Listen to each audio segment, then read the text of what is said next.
Hello everyone, nguhaye ikaze muri iyi video aho tugiye kurebera hamwe uko washyira caption kuri video zawe. Ngira ngo mujya mubona abantu bakora ama video nko mu cyongereza bakoresheje AI cyangwa se bakoze n'ama video yabo ukabona nyine hariho caption y'ibintu bari kuvuga. Hi everyone, it's Imabulous here. Have you guys ever heard of AI talking avatar?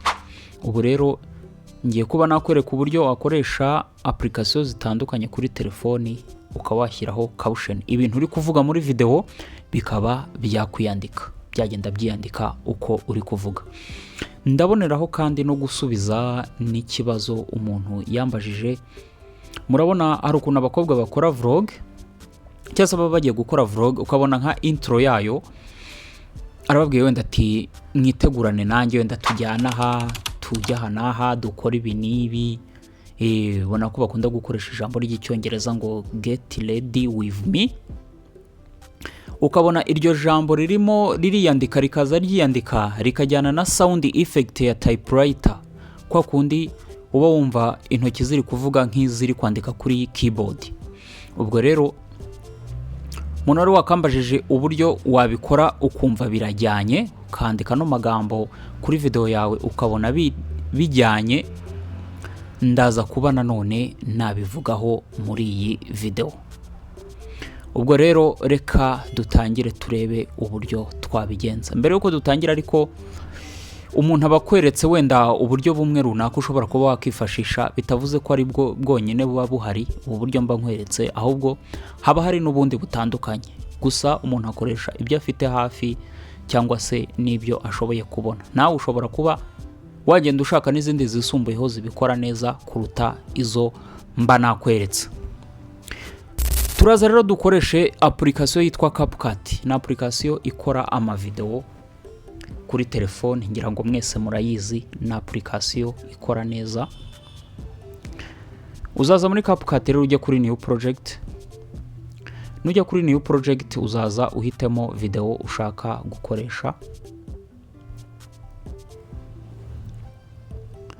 Video ushaka gukoresha uzaza uyishyiremo. Uyishyire muri CapCut. Urumva nk'iyi niyo nakoresheje AI. Nabaje kuba nakoresha AI mbasha kugeneratinga ino video no muntu ari kuvuga. Bivuze yuko nawe niba wakoze video uzabanza ukayikuramo udukosa ugakata bya bindi bigomba kuvamo, mbese video ukayitunganya ku buryo irangira wanayipostinga. Nurangiza rero video urangije kuyitunganya uzakora iki? Uri muri CapCut uzaza ushaka hano handitse caption nk'utu tuntu twa hasi hano. Hari ahantu uzaza ukabona handitse caption, aho hantu uzaze uhakore. Numara kuhakora bazakubwira ibintu byinshi bitandukanye. Bazakubwira ngo generate caption from, niba ari muri video, niba ari audio, niba biri buturuke hose, ushobora kuba washyizemo n'ama voice over n'ibindi bitandukanye. Icyo gihe birakunda. Hano ushobora kuzuka detecting language, no kuvuga ngo niba harimo icyongereza n'harimo igifaransa, urabona ko harimo indimi ntago ari nyinshi cyane, harimo za ndimi n'ubundi ziri popular ku isi zivugwa cyane. Hano ushobora kuzugahitamo templates, nuvuga ngo harimo ama templates wakoresha ashobora kuba yagaragaza video yawe uburyo imeze. Reka wenda tuze duhitemo akangaka, uzaza ugakoreho rero. Numara kugakoraho kazabasha kuba downloaded. Bivuze ko utuntu tumwe na tumwe two muri CapCut ugomba kuba wanafunguye internet cyangwa se telefone yawe iri gufata internet. Nibirangira rero uzakora iki? Uzaza kore hano handitse generate hano hasi. Numara gukora kuri generate uzategereza ko caption ziba generated. Nukuvuga ngo ahantu birakauntinga bigere ku 100. Nibigera ku 100 caption ziri mu iyi video zirahita ziba generated. Caption rero zabaye generated nk'uko bireba. Hi everyone, it's Imabulous here. Have you guys ever heard of AI talking avatar? Urabona ko rero caption zagezemo. Nubwo zagezemo ariko ntizishobora kuburamo amakosa bitewe wenda ushobora gushyiramo izina ryawe uyu muntu ntarisome neza. Cyangwa se nawe niba wavuze amagambo, murabizi ko accent zacu z'abanyafurika ntabwo zihura neza n'izi system. Hari igihe haba harimo dukosa, icyo gihe ukora iki? Uraza ugakora ku iryo jambo nyine, aho hantu nyine. Wamara gukoraho ukaza ukagenda ubisimbuza. Ikindi kandi nuko ushobora guhindura na font, nabyo ni ibintu bikunda uburyo amagambo agaragara. Ukaza hano ukaza ukajya kuri font ugahindura ibara rya text, ukagenda nyine uhindura ibintu byinshi bitandukanye. Ushobora ugashyiramo font, ugashyiramo my effect, ugashyiramo za animation, uburyo amagambo ari buza agaragara n'ibindi byose ni ibintu bikunda nyine. Nuwango rero uraza ukabicekinga, ukabyeditinga, mbese video yawe ukayitunganya. Yarangira uraza ukajya hano hejuru ugatangira video yawe ukaba wayisevinga. Aho rero ni muri CapCut twarebaga. Indi application rero dushobora kwifashisha niyo bita Captions. Uzaza muri Play Store ushake application yitwa Captions. Ubwo nawe ufite App Store uzareba niba Captions ushobora kuyibona, ariko ngira ngo hose ibamo, yaba kuri App Store no kuri Play Store hose ziba zirimo. Captions urabona ko yanditseho Captions rero for talking videos. Nawe uza downloadinga, numara kuyidownloadinga uze uyinjiremo. Numara kuyinjiramo uzakora iki? Uzaza hano handitse upload. Numara kujya kuri upload uzaza ushyiremo video. Hi everyone, it's Imabulous here. Numara gushyiramo video, urabona ko hano naho hari spoken language. Nukoraho urabona ko hari indimi nyinshi zitandukanye. Harimo indimi ibishinwa, ibyongereza, ibifaransa. Umva rero ushobora kuza ugahitamo ururimi ushaka. Noneho rero nituba dushaka kugeneratinga Captions tuzaza hano ngo proceed with English. Urabona ko your video is uploading, is being prepared. This process might take up to 60 seconds. Ngono ngo urategereza ko nyine iba uploaded. Hi everyone, it's Imabulous here.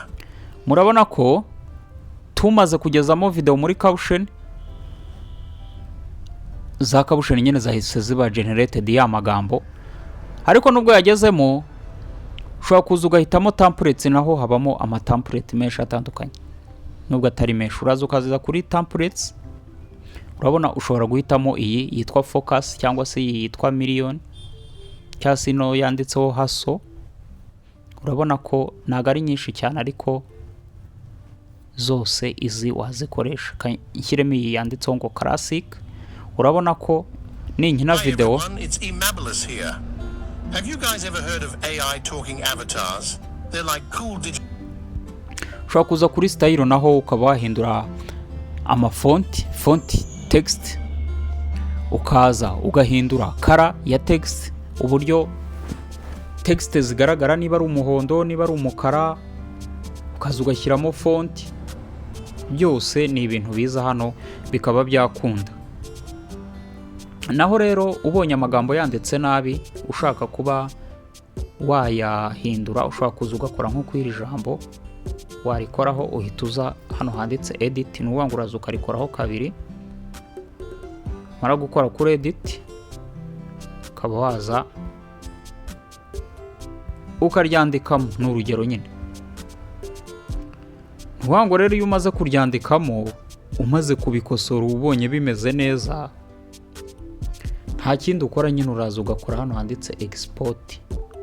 Ukaza uka-exportinga video yawe ukaba wayisevinga ukayisanga kuri telefone. Izo na application zagufasha gushyiraho Captions. Ubwo rero noneho tugiye kuba twareba noneho uburyo twashyiraho amagambo kuri vlog tugiye gukora. Tugiye kuba twatangira kwa kundi tubanza twavuga ngo get ready with me, mwitegurane nanjye. Kwa kundi abakobwa bakunda kubigenza ati mwitegurane nanjye tujyana aha ngaha. Reka tubikore nabyo. Uzaza muri CapCut. nuza muri CapCut ujye kuri new project.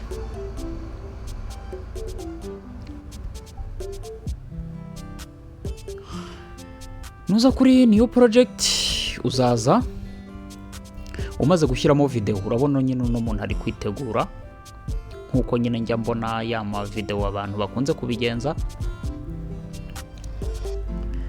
Uzaza ujye kuri text hano wandikeho text kuri video yawe.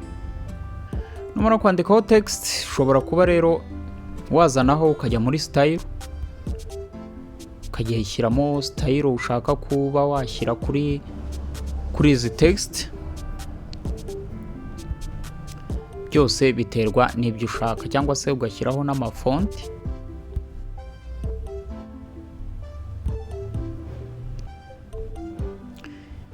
Byose biterwa n'uburyo bishaka. Uzaza nyine wandikeho amagambo ushaka.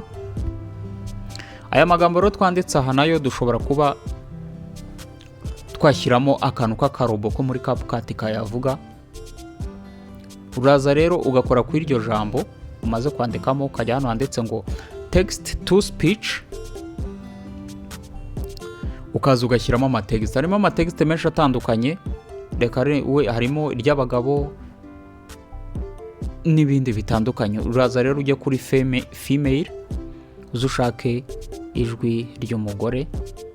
Nk'aya ngaya ni ukuvuga ngo ariho pro, ni ukuvuga ngo kuyakoresha ni ukuba wishyuye pro. Reka rero dushyiremo rira rya charming female. Get ready with me. So to generating rero nuvuga ngo twana generatinze voice biturutse muri izi text twanditseho hano. Iyi text rero mwabonye ko abenshi kunda kuza nyine harimo animation imeze nk'umuntu uri kwandika. Ukora iki? Ujya ku iyo text ukaza hano handitse animation. Wajya muri animations uzaza ushyire muri in ni uburyo amagambo ari bwinjire. Noneho uzaza ujya hano handitse ngo typewriter. Iyi text izaza imeze nk'umuntu uri kwandika ayo magambo. Niba iza bimeze nk'umuntu uri kwandika amagambo, tumaze kushyiramo iyo animation, tuzaza noneho tujye kuri audio. Nuza kuri audio uzakora iki? Maze gukora kuri audio uzabona ahantu handitse sound effect, cyangwa se sound fx ni sound effect. Nuza rero kuri sound effect uzakora iki?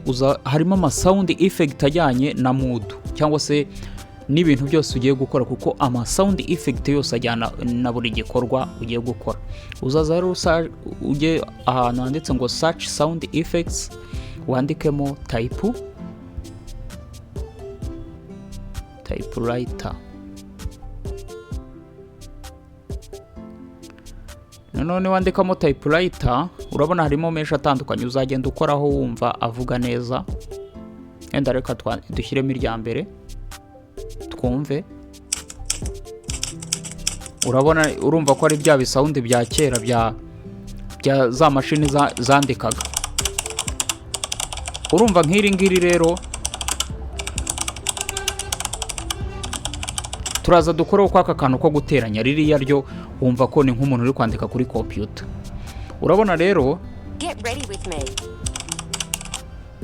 nuguwa ngo urabona ko n'ijambo nyine twanditseho nyine wenda rigarukira hafi.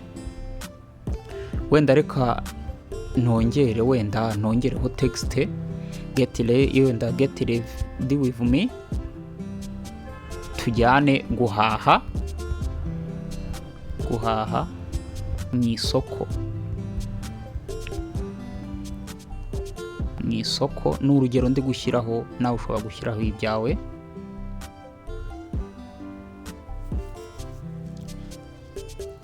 Urabona na sound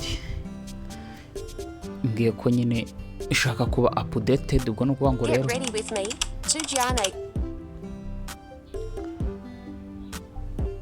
ubwo rero reka nze texte nyandikemo neza nk'uko nshaka kuba nayandikamo.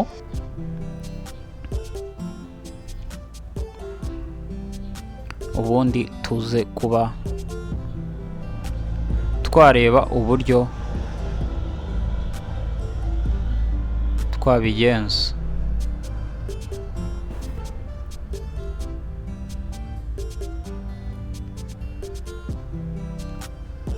Get ready with me.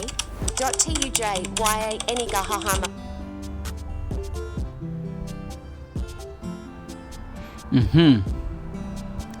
Urabona ko rero uzaza kuri hano kuri audio, wenda iki kijambo cy'iyi robo iri kuvuga no magambo tugikuremo tukigabanye. Ni ukuvuga ngo dushaka yuko ano magambo tureba ari bujyane n'iyi sound. Uraza rero ukareba ahantu amagambo agarukira,